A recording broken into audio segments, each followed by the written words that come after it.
چہرے کتنے عجیب ہوتے ہیں، راز ہوتے ہیں، جب انہیں پڑھنے لگیں تو یوں لگتا ہے جیسے کچھ بھی چھپا ہوا نہیں۔ دوسری دفعہ نظر ڈالیں تو دوبارہ شروع سے پڑھنا پڑتا ہے، یوں جیسے کتاب کا ورق الٹ گیا ہو۔ جو لوگ اللہ سے کیے ہوئے اپنے عہد کو تھوڑی سی قیمت میں بیچ ڈالتے ہیں، ان کے لیے آخرت میں کوئی حصہ نہیں، اور نہ قیامت کے دن اللہ ان سے بات کرے گا اور نہ ان کی طرف دیکھے گا اور نہ ہی انہیں پاک کرے گا، بلکہ ان کے لیے سخت دردناک عذاب ہے۔ وہ مسافر جس کو گاڑی میں سیٹ نہیں ملی، وہ خود کو بدقسمت سمجھتا ہے، اور جب گاڑی کا حادثہ ہوتا ہے تو وہی مسافر خود کو خوش قسمت سمجھتا ہے۔ سب سے زیادہ خوش قسمت انسان وہی ہے جو خود کو خدا کی مرضی کے حوالے کر دے۔ قدرت ہمیشہ انسان پر اتنی مہربان ضرور ہوتی ہے کہ اگر ساری دنیا اس انسان سے نفرت کرنے لگتی ہے تو کوئی ایک ضرور اس پر جان چھڑکتا ہے۔ وہ انسان کوئی بھی ہو سکتا ہے، وہ کوئی چرند پرند یا کوئی دوسری مخلوق بھی۔ بلا وجہ کی نفرت ضرور ایک بلا وجہ کی محبت کو ساتھ باندھ لیتی ہے۔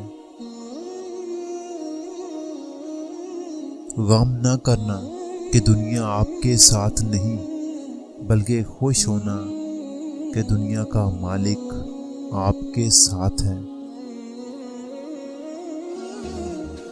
بہت سے لوگ ہیں دنیا میں جن کو دل کی اچھائی اور سچائی سے کوئی سروکار نہیں ہوتا، وہ بس ظاہری خوبصورتی کے پیچھے بھاگتے ہیں۔ امام غزالی رحمۃ اللہ علیہ فرماتے ہیں، جو غلطی کر نہیں سکتا وہ فرشتہ ہے، جو غلطی کر کے ڈٹ جائے وہ شیطان ہے، اور جو غلطی کر کے فوراً توبہ کر لے وہ انسان ہے۔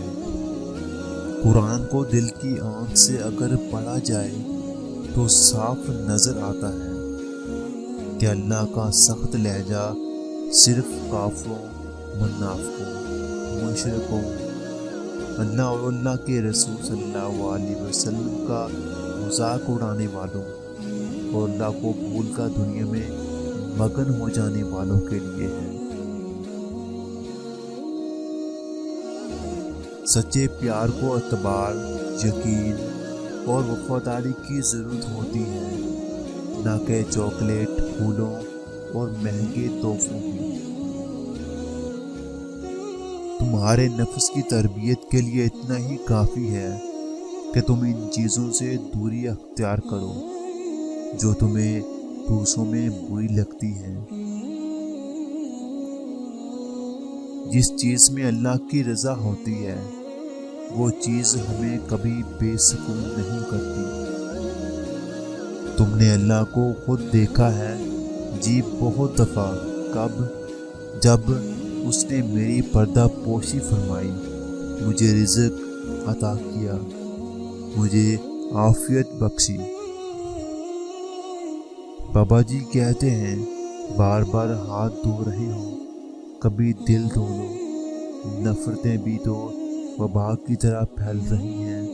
اے اللہ، سب غریبوں کی مدد فرما اور مجھے بھی اتنا رزق عطا کر کہ ان جیسوں کی مدد کر سکوں۔ دعا ہے ہر ماں باپ کو صحت والی لمبی زندگی نصیب ہو۔